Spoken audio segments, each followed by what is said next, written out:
Père, nous savons que cette puissance que tu nous donnes, elle se trouve dans ta parole, non pas dans une parole humaine, mais dans une parole que tu nous as donnée, une parole qui traverse les âges, une parole qui nous touche encore aujourd'hui, qui est vraie, qui trouve son identité avant même le commencement, qui trouve son identité en toi, par laquelle tu veux nous enseigner sur les choses que tu nous as données, que tu nous as dévoilées sur son commencement, et donne-nous vraiment, Seigneur, que ta parole puisse nous parler, nous atteindre, pour savoir, Seigneur, comment agir selon ce que toi tu désires pour nous.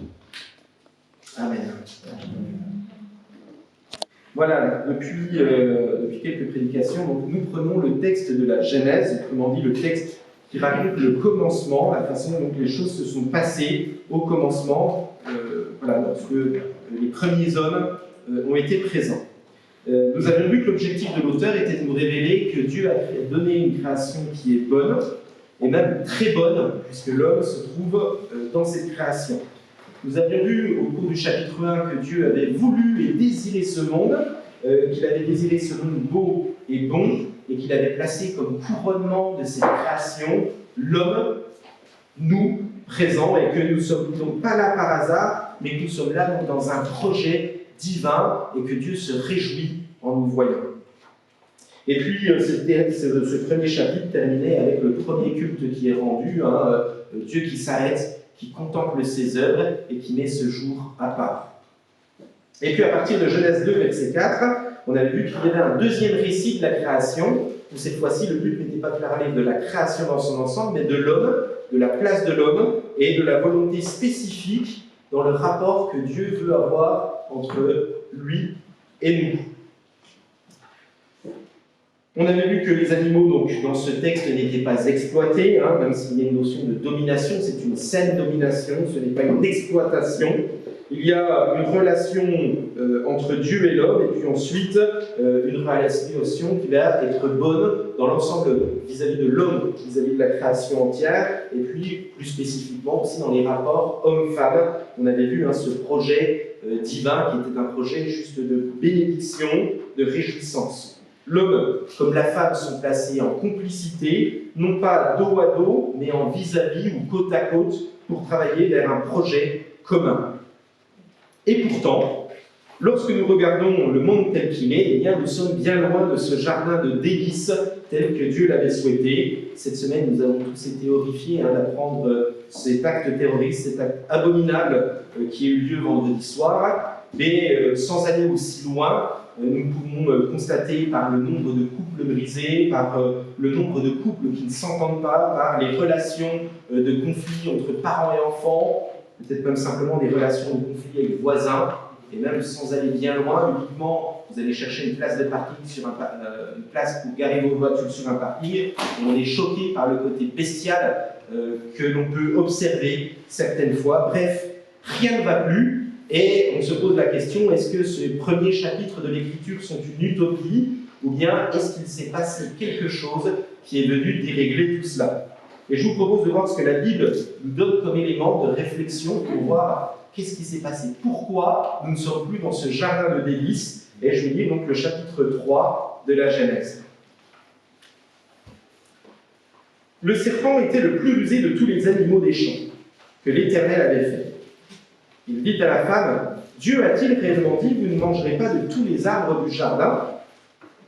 La femme répondit au serpent, « Nous mangeons du fruit des arbres du jardin, mais quant au fruit de l'arbre qui est au milieu du jardin, Dieu a dit, vous n'en mangerez point, et vous n'y toucherez point, de peur que vous ne mouriez. » Alors le serpent dit à la femme, « Vous ne mourrez pas, mais Dieu sait que le jour où vous en mangerez, vos yeux s'ouvriront et que vous serez comme Dieu, connaissant le bien et le mal. » La femme vit que l'arbre était bon à manger et agréable à la vue, et qu'il était précieux pour ouvrir l'intelligence.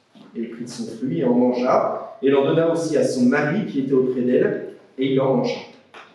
Les yeux de l'un et de l'autre s'ouvrirent, et ils connurent qu'ils étaient nus, et ayant cousu des feuilles de figuier, ils s'en firent des ceintures. Alors, ils entendirent la voix de l'Éternel Dieu qui parcourait le jardin vers le soir. Et l'homme et sa femme se cachèrent loin de la face de l'Éternel Dieu, au milieu des arbres du jardin. Mais l'Éternel Dieu appela l'homme et lui dit « Où es-tu » Il répondit « J'ai entendu ta voix dans le jardin et j'ai eu peur parce que je suis nu et je me suis caché. » L'Éternel Dieu dit « Mais qui t'a appris que tu étais nu? Est-ce que tu as mangé de l'arbre dont je t'avais défendu de manger ?» L'homme répondit « La femme que tu as mise auprès de moi m'a donné de l'arbre et j'en ai mangé. » Et l'Éternel Dieu dit à la femme « Pourquoi as-tu fait cela ?» La femme répondit « Le serpent m'a séduite et j'en ai mangé. » L'Éternel Dieu dit au serpent « Puisque tu as fait cela, tu seras maudit entre tout le bétail et entre tous les animaux des champs. Tu marcheras sur ton ventre et tu mangeras de la poussière tous les jours de ta vie. Je mettrai inimitié entre toi et la femme, entre ta postérité et sa postérité. Celle-ci t'écrasera la tête et tu lui blesseras le talon. » Il dit à la femme « J'augmenterai la souffrance de tes grossesses, tu enfanteras avec douleur, et tes désirs se porteront vers ton mari, mais il dominera sur toi. » Il dit à l'homme « Puisque tu as écouté la voix de ta femme et que tu as mangé de l'arbre au sujet duquel je t'avais donné cet ordre, tu ne mangeras point, le sol sera maudit à cause de toi. C'est à force de peine que tu en tireras ta nourriture tous les jours de ta vie. Il te produira des épines et des ronces, et tu mangeras de l'herbe des champs. C'est à la sueur de ton visage que tu mangeras du pain, jusqu'à ce que tu retournes dans la terre d'où tu as été pris, car tu es poussière, et tu retourneras à la poussière. Adam donna à sa femme le nom d'Ève, car elle est la mère de tous les vivants. L'Éternel Dieu dit à Adam et à sa femme, l'Éternel Dieu fit à Adam et à sa femme des habits de peau, et il les en revêtit. L'Éternel Dieu dit, voici l'homme est devenu comme l'un de nous pour la connaissance du bien et du mal. Empêchons-le maintenant d'avancer sa main, de prendre de l'arbre de vie et d'en manger, et de vivre éternellement. Et l'Éternel Dieu le chassa du jardin d'Éden pour qu'il cultive la terre d'où il avait été pris. C'est ainsi qu'il chassa Adam, et il mit à l'orient du jardin d'Éden des chérubins qui agitent une épée flamboyante pour garder le chemin de l'arbre de vie. Ici s'arrête notre texte. Alors c'est, comme on l'avait vu, pour tous les textes du début de la Genèse, c'est des textes qui sont très riches, riches historiquement, mais riches aussi d'un point de vue métaphore, d'un point de vue de la portée qu'ils souhaitent mettre en avant. Et donc nous allons un petit peu décortiquer ce que nous trouvons dans ce texte. La première chose, c'est que jusqu'à la fin du chapitre 2, on a l'impression que tout coule assez naturellement, et puis quand on commence à rentrer dans le chapitre 3, il y a un élément, en fait, on s'arrête sur un animal spécifique, alors que jusqu'à présent on s'intéresse à la création entière, et il y a un sujet qui va être mis en avant. Le serpent était le plus rusé de tous les animaux des champs. Et là, en fait, ça devient un petit peu comme un titre proleptique, un titre qui annonce qu'il y a un virage qui est en train de se faire dans notre texte. Et ce n'est pas anodin que l'on nous parle du serpent dans ce texte. Dans le Proche-Orient ancien, le serpent symbolise la protection, donc il a un petit côté un peu comme paternel, un peu comme protecteur. On aurait tendance à vouloir faire confiance à cet animal. Alors autant pour nous, c'est quelque chose qui nous répulse. Voilà, moins on en voit de serpents et puis plus mieux on se porte, mais au Proche-Orient ancien, on sait que quand on va se promener dans des champs, on peut croiser des serpents. Il symbolise aussi la fécondité. En gros, c'est si vous voulez être fécond, si vous voulez avoir plusieurs enfants, il y a même des cultes qui sont faits aux serpents, donc pas dans la Genèse, mais dans d'autres cultures. Et puis, il symbolise le prolongement de la vie. C'est marrant, on a cet homme et cette femme qui s'interrogent devant cet arbre de la vie, se gratte un peu la tête, et puis vous avez celui qui symbolise la vie, qui va les interpeller. Alors pourquoi il symbolise la vie? C'est lié à Samuel. Quand on pense que le serpent va mourir, il se faufile un petit peu, et puis sa peau craque, et puis il devient un petit peu plus grand, il a sa vie qui lui est prolongée, qui lui est encore donnée en plus. Bref, il y a une véritable ruse qui est en train de se jouer dans ce texte. Il y a un personnage subtil dont on aurait tendance à peu se méfier, qui vient avec des arguments qui vient un peu retourner notre façon de voir qui arrive dans ce texte. Alors certains ont voulu voir dans ce texte une simple autodétermination de la part de Ève.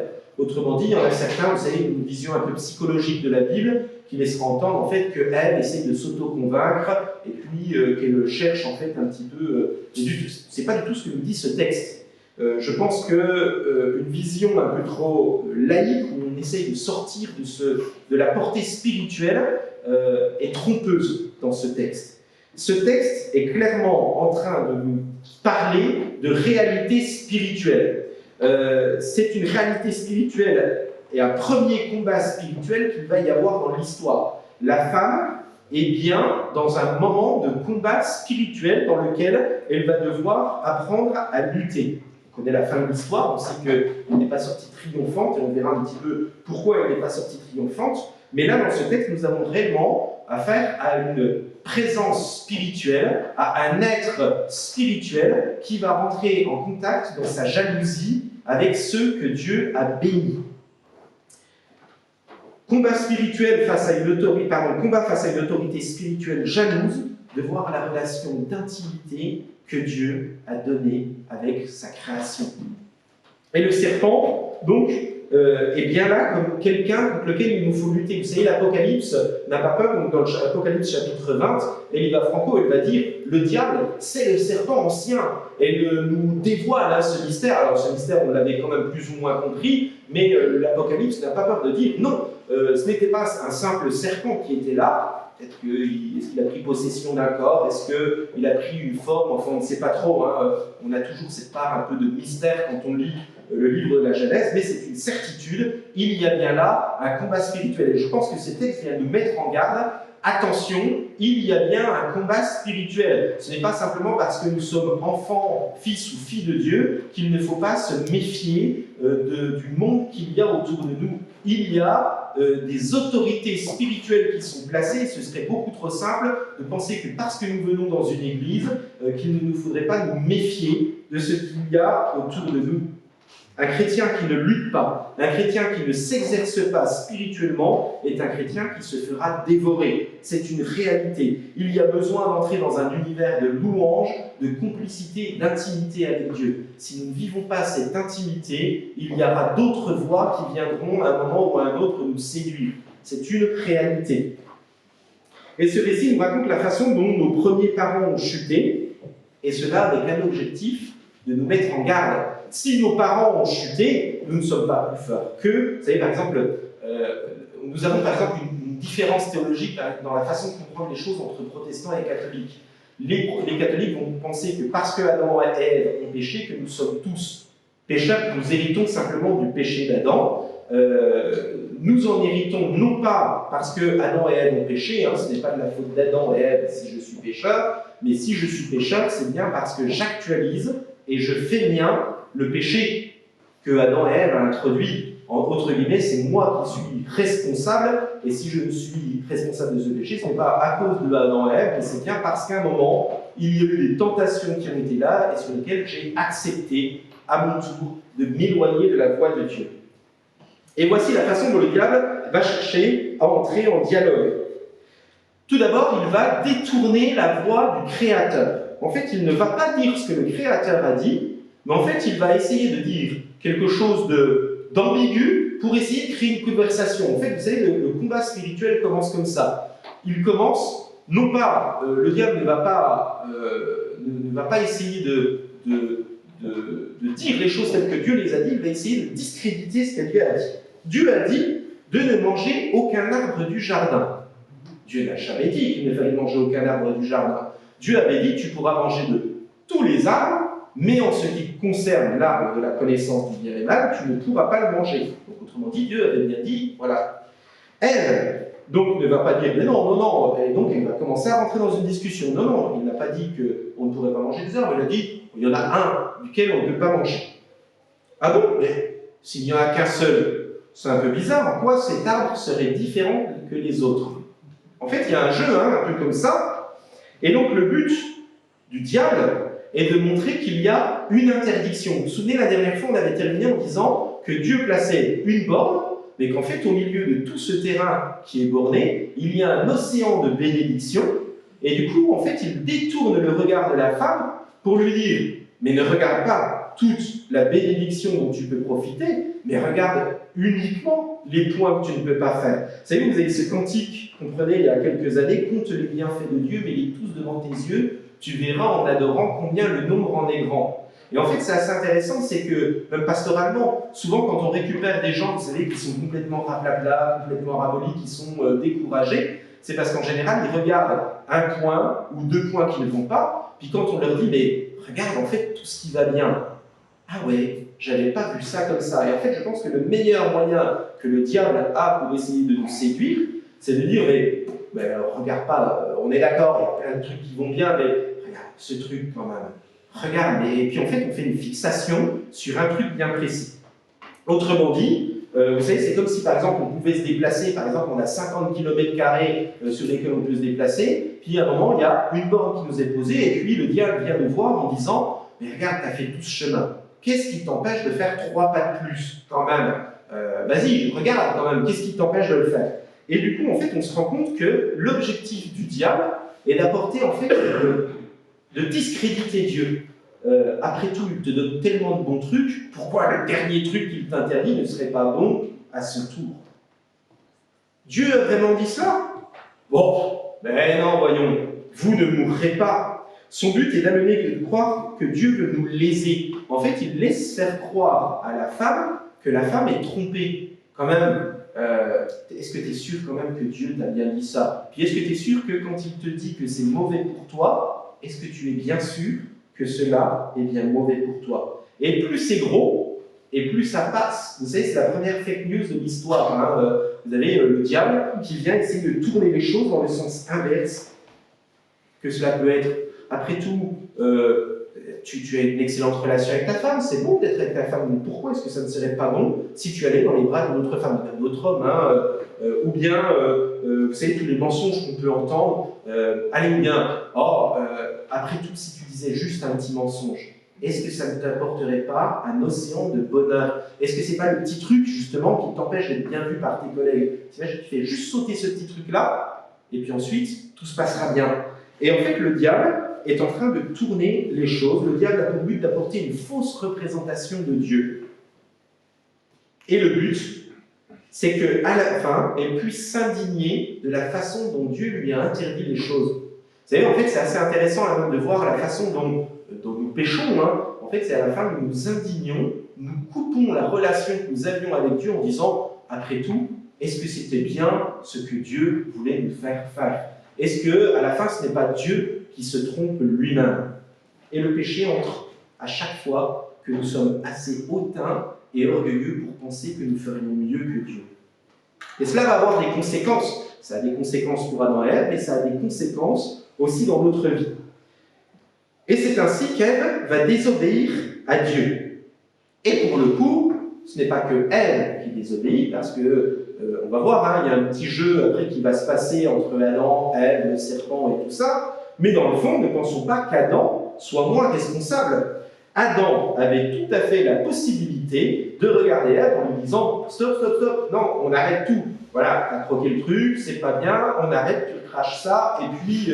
Mais non, Adam ne va absolument pas assumer sa responsabilité. Il avait tout à fait la possibilité d'assumer sa responsabilité et de dire « Stop, on a déjà fait assez de grave, on ne va pas faire pire. » Mais non, à son tour, il va accompagner son épouse et ils vont se retrouver dans une forme de complicité malsaine qui va les conduire de plus en plus loin. Et alors qu'ils ont mangé le fruit, alors que le fruit n'est même pas fini d'être digéré, eh bien ils se regardent l'un l'autre en disant « Oh, mais nous sommes nus. » Alors qu'est-ce que ça veut dire être nu, hein? C'est qu'ils n'osent plus être vrais et en vérité l'un vis-à-vis de l'autre. Il n'y a plus tout cet espace d'innocence, cet espace de plaisir, cet espace de bonheur qui était là. À partir de ce moment-là, ils vont commencer à se cacher des choses l'un à l'autre. Ève ne l'attire plus. Adam n'est plus l'homme aussi parfait, aussi merveilleux qu'il lui avait semblé pendant les quelques instants de bonheur qu'ils avaient partagés ensemble. Et plutôt que d'être en vis-à-vis, ils vont se mettre dos à dos. Lui va tourner quelque chose comme ça, je ne la supporte plus. Qu'est-ce qu'elle devient pénible? Alors qu'avant, c'était oh, « Merci, tu es tellement précieuse, tu viens de mettre de l'ordre dans ma maison, grâce à toi, tout est si merveilleux. » Et à partir de ce moment-là, les choses ne sont plus ainsi. Elle, Ah, il est vraiment crade. À chaque fois qu'il va travailler dans le jardin, il pue la sueur. Alors, au vent, la femme le regardait par la fenêtre en disant « Merci chérie, grâce à toi, la pelouse est tellement bien tondue. » Voilà, je vous le présente comme ça, hein, mais vous savez, toutes les fois, on sait qu'il y a une notion de répulsion dans le couple, ce qui arrive, hein, ce qui peut arriver, mais par contre que l'on ne doit pas laisser rentrer. Je pense qu'à partir du moment où on accepte de vouloir diminuer l'autre, à chaque fois que l'on accepte de se mettre dos à dos, nous sommes en train de nous maudire, et le but est de nouveau de nous bénir en disant « Mais Seigneur, quel regard veux-tu que j'ai sur mon couple? Quel regard veux-tu que j'ai sur ma famille ?» Et l'explication de cette crise arrive au verset 8. Parce qu'il n'y a plus de complicité entre Dieu et les hommes, eh bien, il n'y a plus de complicité dans les hommes, entre l'homme et la femme, mais avec l'ensemble de la création. La voix de Dieu les appelle, et tout d'un coup, ils ont honte. Ils préfèrent s'éloigner de Dieu. Et c'est ainsi que, plutôt que de se repentir, nous préférons nous excuser, plutôt que de se repentir, nous préférons dire que Dieu n'est pas là. C'est tellement plus simple de pouvoir aller vraiment dans le péché en disant « si Dieu n'existe pas, eh bien je fais taire ma conscience. Je ne veux plus que cette conscience soit animée, soit alimentée par cet être bon, parfait, merveilleux qui est à l'extérieur. » Sauf que rien ni personne ne pourra empêcher Dieu de les observer. Vous savez, c'est un peu comme avec les enfants, vous savez, vous leur mettez une couverture dessus, « Oh, il est où le bébé ?» Et puis le bébé est convaincu que vous ne le voyez plus, alors qu'en fait vous savez pertinemment où il est, et puis hop, vous le retirez, et puis « Ah, voilà, tu étais bien caché. » Voilà, alors l'enfant est tout fier.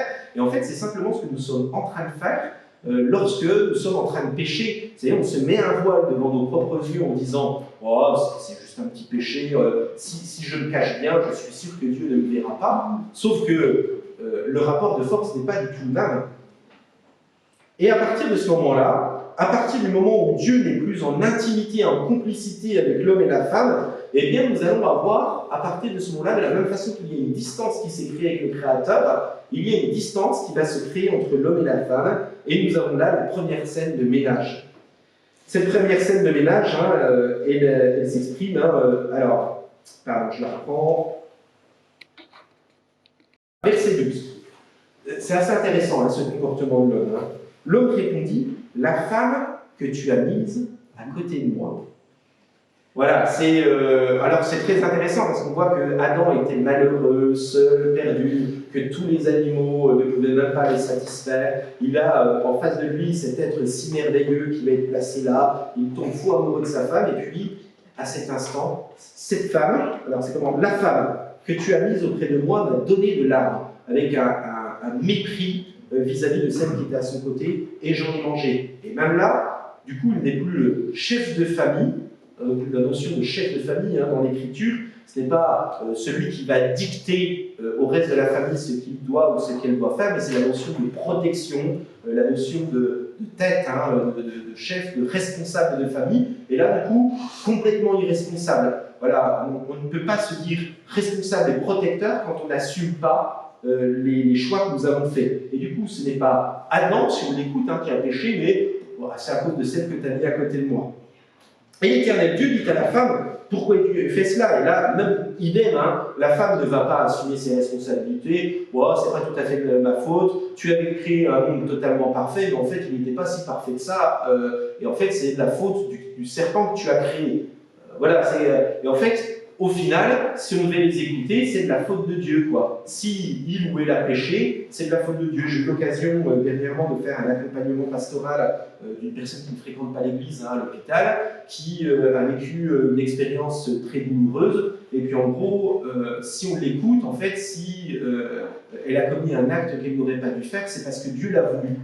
Je me suis mordu la langue parce que j'avais envie de lui dire ce que je pensais que ce n'était pas le meilleur moment. Je pense qu'il y aura un moment un peu plus propice. Mais à un moment, en fait, on n'assume pas ses responsabilités. En gros, c'est de la faute de Dieu, et nous, on ne veut plus rien assumer du tout.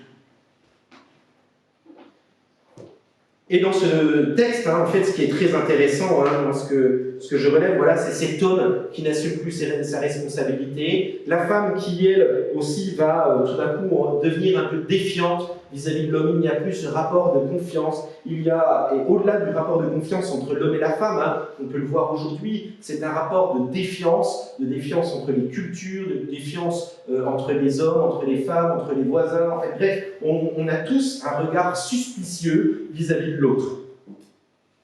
Ce qui est le propre du péché, c'est qu'on pense qu'en s'excusant, tout ira bien, et donc ce péché a des conséquences. Dans le rapport global au monde physique, mais aussi spirituel. Voilà, et ensuite, il y a, à partir du verset 14, cette malédiction qui va rentrer. Et juste, je relève quelque chose.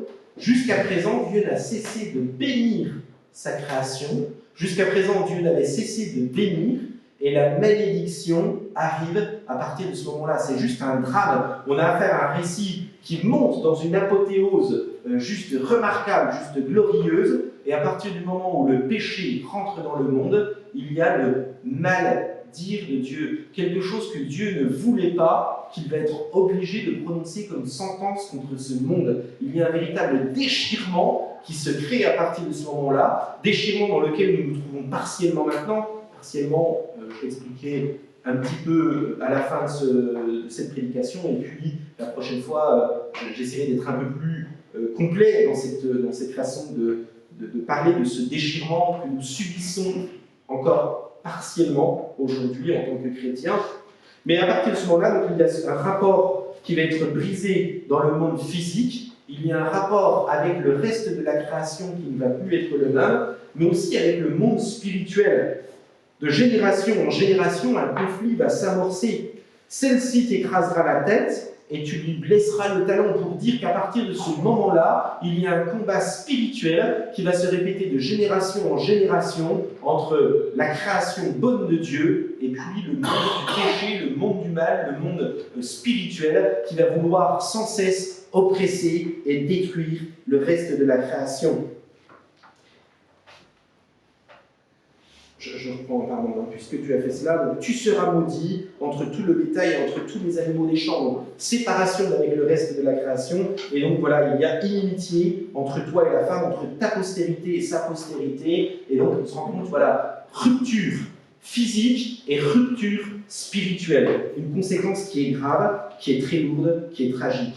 Péché, conséquence du péché aussi vis-à-vis de la femme, avec toujours aussi une double sanction sur les fonctions vitales. Hein, tes grossesses seront douloureuses, donc au-delà de la grossesse, c'est tout ce qui devrait être source de bonheur avec la venue d'un enfant. Il y a cette rupture qui va se créer, rupture entre les générations, et puis rupture avec celle, ou plutôt celui avec qui il devrait s'entendre en parfaite harmonie. Il y a un rapport de domination qui va commencer à venir là. Alors, qu'est-ce que c'est que ce rapport de domination?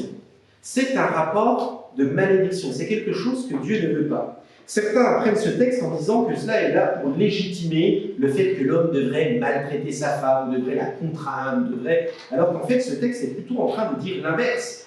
C'est parce que l'homme et la femme sont dans une situation de péché qu'il y a une notion de domination. Ce n'est pas, au contraire, je pense que dans un couple qui est normalement constitué, dans un couple où la réconciliation avec le Créateur est là, il n'y a pas ce rapport de domination qui est là.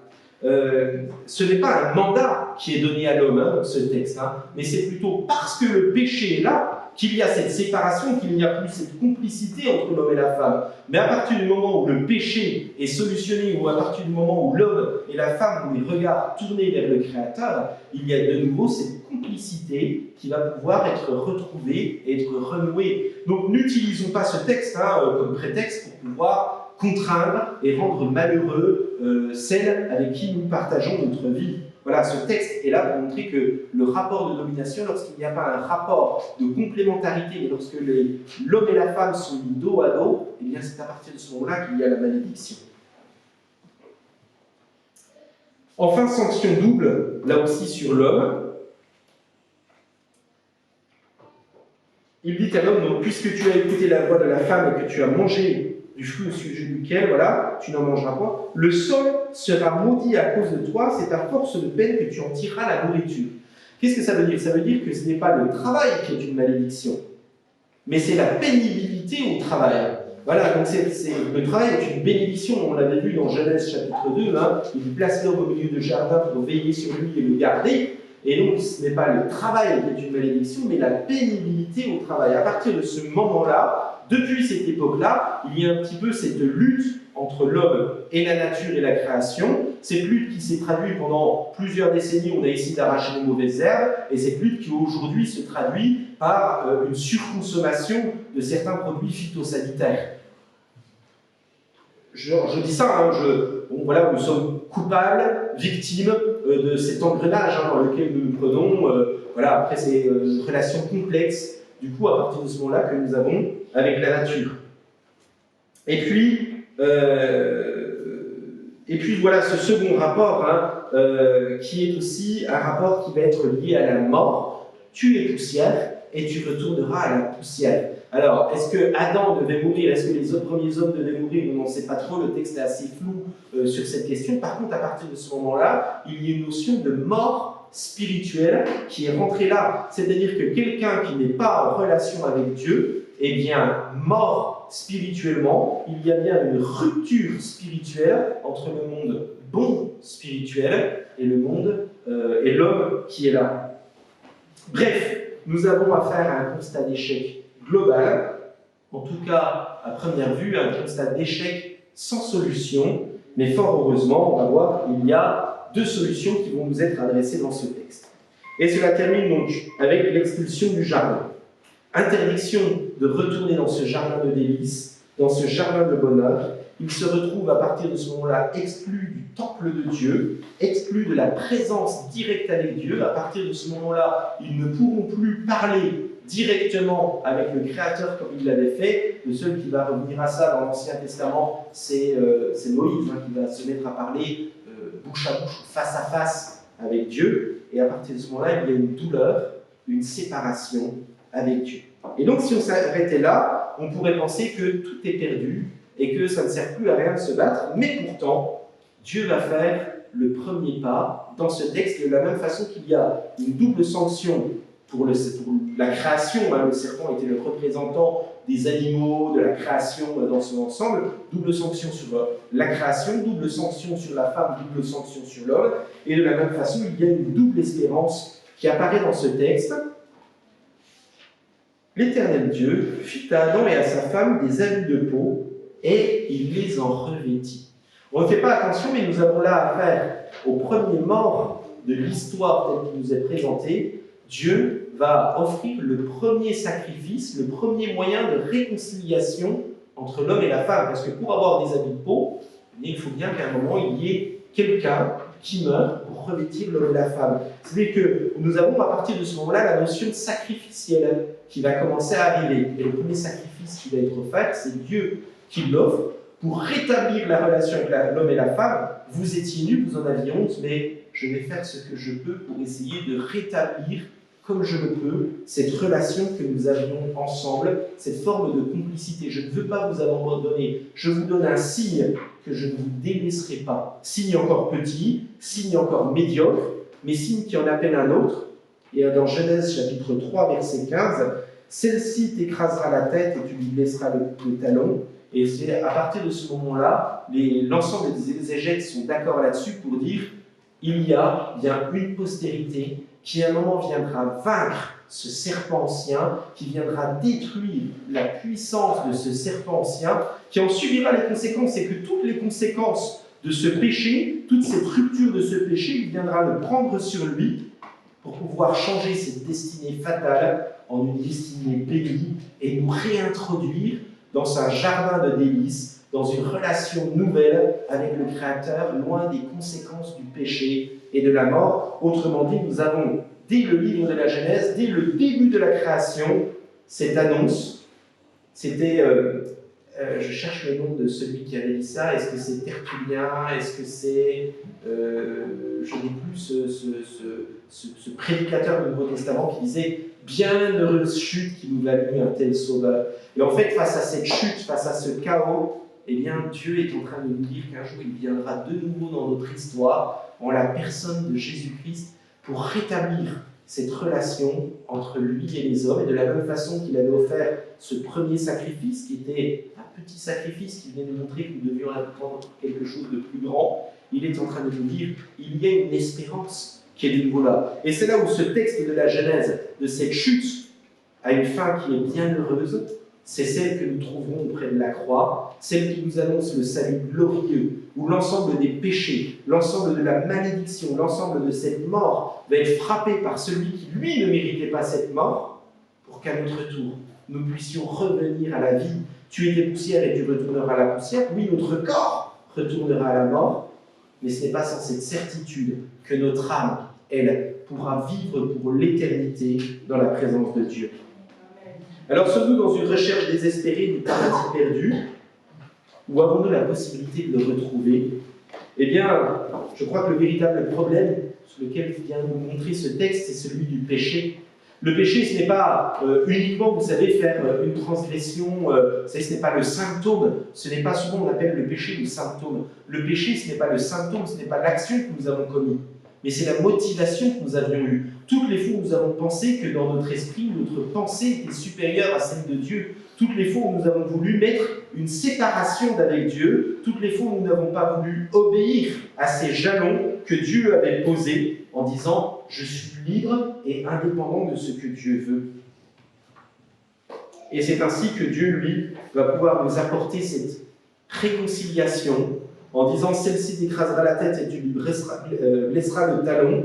Nous sommes là donc dans le premier texte qui nous annonce la grande délivrance dont nous sommes au bénéfice dans le Nouveau Testament. Tout l'Ancien Testament fixait avec espérance cette délivrance qui devait venir et dont nous sommes bénéficiaires aujourd'hui. C'est le combat spirituel que nous devions mener. Le Christ l'a vaincu pour nous, l'a gagné pour nous, et nous pouvons donc, en nous attachant à notre Seigneur Jésus-Christ, obtenir à notre tour cette victoire spirituelle qui nous a acquise à la croix.